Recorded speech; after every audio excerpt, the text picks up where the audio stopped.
अस्सलामुअलैकुम वरहमतुल्लाहि वबरकातुहू। मेरे प्यारे दोस्तों, कैसे हैं आप तमाम लोग। मैं उम्मीद करता हूँ आप सब खैरियत से होंगे। मेरे प्यारे दोस्तों, अगर किसी का काम अच्छा ना चलता हो, किसी के कारोबार में घर में बरकत नहीं होती हो, अगर उसके घर में बहुत ही ज़्यादा परेशानियाँ आती हो, बहुत ही नाउसियत बरसती हो, तो मेरे प्यारे दोस्तों आप लोग रोज़ाना सूरह यासीन को पढ़ना या फिर सुनना शुरू कर दीजिए। इंशाल्लाह आपके घर से तमाम परेशानियाँ, तमाम मुसीबतें हमेशा के लिए दूर हो जाएंगी और आपके घर में अल्लाह रब्बुल इज़्ज़त की बेपनाह बरकतें पैदा होना शुरू हो जाएंगी। प्यारे दोस्तों, कोई भी इंसान कितना भी परेशान क्यों ना हो, वो अपनी जिंदगी से बिल्कुल हार चुका हो, उसका काम अच्छा ना चलता हो या फिर उससे कहीं से भी सहारा ना मिलता हो, तो उन लोगों को चाहिए हमारे चैनल से हमारी इस वीडियो के अंदर सूरह यासीन को दिल लगाकर पूरे यकीन के साथ सुनना शुरू कर दें। इंशाल्लाह उसकी तमाम परेशानियां हमेशा के लिए दूर हो जाएंगी और तमाम बिगड़े काम बन जाएंगे। वो इंसान अपनी जिंदगी में कभी भी परेशान नहीं रहेगा और वो इंसान अल्लाह ताला से सच्चे दिल से दुआ करे तो वो इंसान कामयाबी की तरफ बढ़ता चला जाएगा और वो इंसान इंशाअल्लाह कभी भी किसी चीज का मोहताज नहीं रहेगा। मेरे प्यारे भाई बहनों, अगर आपकी कोई दुकान है, आपकी दुकान ठीक ना चलती हो, आपको अपनी दुकान से कोई ठीक ठाक फायदा ना दिखता हो और दुकान में कोई खैरो बरकत ना होती हो या फिर आपकी दुकान पे ग्राहक ना आते हो, तो मेरे प्यारे दोस्तों आप लोग रोजाना हमारे चैनल से सूरह यासीन को दिल लगाकर पूरे यकीन के साथ सुनना शुरू कर दें। इंशाल्लाह तबारक व तआला मुझे पूरी उम्मीद है आपके कारोबार में बेपनाह बरकत होने लगेगी और आपकी दुकान में ग्राहक पहले से ज्यादा आना शुरू हो जाएंगे और आपके दुकान से तमाम परेशानियां, तमाम बुरी बलाएं हमेशा के लिए दूर हो जाएंगी और इंशाल्लाह आपके दुकान के गले में पैसा ही पैसा दिखना शुरू हो जाएगा। प्यारे दोस्तों, अगर आज से आप लोगों ने हमारे इस प्यारे से चैनल को सब्सक्राइब कर लिया और इस चैनल के अंदर सूरह यासीन को सुनना शुरू कर दिया, तो ऐसा करने से आपकी छोटी मोटी परेशानियां सब दूर हो जाएंगी और आप लोग इंशाल्लाह कामयाबी की तरफ बढ़ते चले जाओगे। मेरे प्यारे दोस्तों, अगर आपका कोई कारोबार है, आपका कारोबार ठीक ना चलता हो, आपके कारोबार में बरकत नहीं हो रही है, फायदा होने की जगह नुकसान हुआ जा रहा है, तो मेरे प्यारे दोस्तों मैं आप लोगों से बस इतना ही कहूंगा कि आप लोग रोजाना सूरह यासीन को पढ़ना शुरू कर दे या फिर डेली हमारे चैनल से सुन लिया करें। इंशाल्लाह तबारक व तआला मुझे पूरी उम्मीद है आपके कारोबार में बेपनाह बरकत होने लगेगी और आपका कारोबार तेजी से चलने लगेगा। मेरे प्यारे दोस्तों, आप लोगों को चाहिए कि रोजाना अपनी जिंदगी में सूरह यासीन को पढ़ा करें या फिर दिन में एक बार सुन लिया करें। इंशाल्लाह चंद दिनों में आपकी जिंदगी बदल जाएगी। बस मेरे प्यारे दोस्तों, आप लोगों को इसको सुनने के बाद अल्लाह ताला से सच्चे दिल से दुआ भी करनी होगी। तो दोस्तों अब हम आप लोगों को सुना देते हैं सूरह यासीन, पर उससे पहले मेरे प्यारे दोस्तों आप लोगों को फर्ज बनता हमें सब्सक्राइब करना, क्योंकि हम लोग अपने चैनल पर रोजाना सूरह यासीन को सुनाते हैं। तो मेरे प्यारे दोस्तों हमारी इस प्यारी सी वीडियो को दिल से लाइक कर दे और कमेंट बॉक्स में हमें जरूर लिखिएगा और हमारी इस प्यारी सी वीडियो को अपने तमाम दोस्तों तक जरूर शेयर करें ताकि वो भी सूरह यासीन को सुन सके। मेरे प्यारे दोस्तों, अगर आपकी शेयरिंग की वजह से किसी एक इंसान ने भी सूरह मुबारक को सुन लिया तो इसका सवाब आपको भी मिलता रहेगा जब तक ये वीडियो चलती रहेगी। तो जल्दी से इस वीडियो को शेयर कर ले और इस वीडियो के अंदर सूरह यासीन को दिल लगाकर पूरे यकीन के साथ सुने। तो ये लीजिए मेरे प्यारे दोस्तों, आप लोग सुन लीजिए सूरह यासीन दिल लगाकर पूरे यकीन के साथ।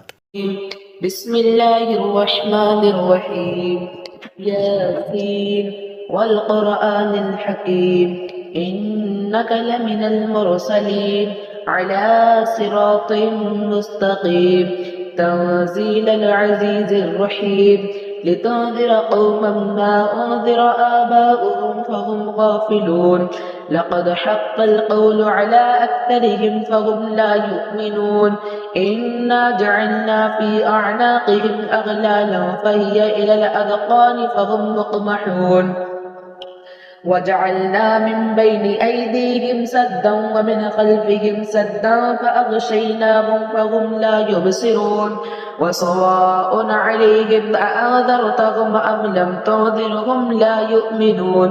इन्नमा तुन्ज़िरु मन इत्तबअ अज़्ज़िक्र वख़शिय अर्रहमान बिलग़ैब फ़बश्शिरहु बिमग़फ़िरतिन वअज्रिन करीम इन्ना नहनु नुह्यिल मौता वनक्तुबु मा क़द्दमू वआथारहुम वकुल्ल शैइन अहसैनाहु फ़ी इमामिन मुबीन वضرب لهم مثلا أصحاب القرية إذ جاءها المرسلون إذ أرسلنا إليهم اثنين فكذبوهما فعززنا بثالث فقالوا إنا إليكم مرسلون قالوا ما أنتم إلا بشر مثلنا وما أنزل الرحمن من شيء إن أنتم إلا تكذبون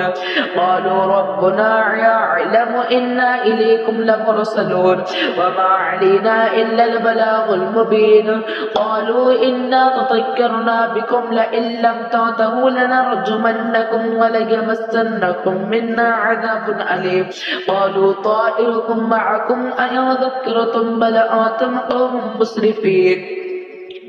وجاء من أقصى المدينة رجل يسعى قال يا قوم اتبعوا المرسلين اتبعوا من لا يسألكم أجرا وهم مهتدون وما لي لا أعبد الذي فطرني فإنه فطرني وإليه ترجعون أأتخذ من دونه آلهة إن يردنا الرحمن لا تغني عني شفاعتهم شيئا ولا ينقذون إني إذا لفي ضلال مبين إني آمنت بربكم فاسمعون قيل ادخل الجنة قال يا ليت قومي يعلمون بما غفر لي ربي وجعلني من المكرمين وما أرسلنا على قومه من بعده من وجود من السماء وما كنا منزلين يا كانت إلا صيحة واحدة فإذا هم خامدون يا حسرة على العباد ما يأتيهم من رسول إلا كانوا به يستهزئون ألم يروا كم أخلقنا قبلهم من القرون أنهم إليهم لا يرجعون وإن كل لما جميع الذين محضرون وآية لهم الأرض الميتة أحييناها وأخرجنا منها حبا فمنه يأكلون وجعلنا فيها جنات من نخيل وأعناب وفجرنا فيها من العيون ليأكلوا من ثمره وما عملته أيديهم أفلا يشكرون سبحان الذي خلق الأزواج كلها مما تنبت الأرض ومن أنفسهم ومما يعلمون وآية لهم الليل نسلخ منه النهار فإذا هم مظلمون والشمس تجري لمستقر لها ذلك تقدير العزيز العليم والقمر قدرناه منازل حتى عاد كالعرجون القديم لا الشمس ينبغي لها أن تدرك القمر ولا الليل سابق النهار وكلنا في فلك يسبحون وآية لهم أنا حملنا ذريتهم في الفلك المشحون وخلقنا لهم من مثله ما يركبون وإن نشأ نغرقهم فلا صريخ لهم ولا هم يوقظون إلا رحمة منا ومتاعا إلى حين وإذا قيل لهم اتقوا ما بين أيديهم وما خلفكم لعلكم ترحمون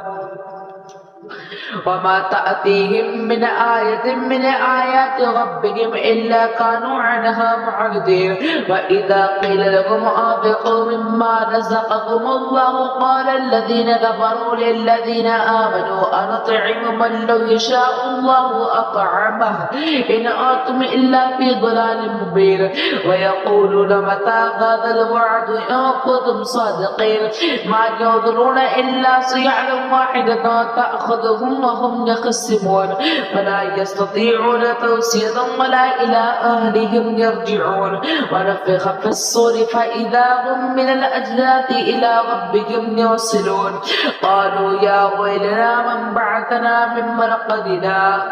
هذا ما وعد الرحمن وصدق المرسلون إن كانت إلا صيحة واحدة فإذا هم جميع لدينا محضرون فاليوم لا تظلم نفس شيئا ولا تجزون إلا ما كنتم تعملون إن أصحاب الجنة اليوم في شغل فاكهون هم وأزواجهم في ظلال على الأرائك متكئون لهم فيها فاكهة ولهم ما يدعون سلام قولا من رب رحيم وامتاز اليوم أيها المجرمون ألم أعهد إليكم يا بني آدم أن لا تعبدوا الشيطان إنه لهم عدو مبين وأن اعبدوني هذا صراط مستقيم ولقد أضل منكم جبلا كثيرا أفلم تكونوا تعقلون هذه جهنم التي كنتم توعدون اصلوها اليوم بما كنتم تكفرون اليوم نختم على أفواههم وتكلمنا أيديهم وتشهد أرجلهم بما كانوا يكسبون ولو نشاء لطمسنا على أعينهم فاستبقوا الصراط فأنى يبصرون ولو نشاء لمسخناهم على مكانتهم فما استطاعوا مضيا ولا يرجعون ومن نعمره ننكسه في الخلق أفلا يعقلون وما علمناه الشعر وما ينبغي له إن هو إلا ذكر وقرآن مبين لينذر ما كان حجا ويحق القول على الكافرين أولم يروا أنا خلقنا لهم مما عملت أيدينا أنعاما فهم لها مالكون وذللناها لهم فمنها ركوبهم ومنها يأكلون ولهم فيها منافع ومشارب أفلا يشكرون واتخذوا من دون الله آلهة لعلهم ينصرون لا يستطيعون نصرهم وهم لهم جند محضرون فلا يحزنك قولهم إنا نعلم ما يسرون وما يعلنون أولم ير الإنسان أنا خلقناه من نطفة فإذا هو خصيم مبين وضرب لنا مثلا ونسي خلقه قال من يحيي العظام وهي رميم قل يحييها الذي أنشأها أول مرة وهو بكل خلق عليم الذي جعل لكم من الشجر الأخضر نارا فإذا أنتم منه توقدون أوليس الذي خلق السماوات والأرض بقادر على أن يخلق مثلهم بلى وهو الخلاق العليم إنما أمره إذا أراد شيئا أن يقول له كن فيكون فسبحان الذي بيده ملكوت كل شيء وإليه ترجع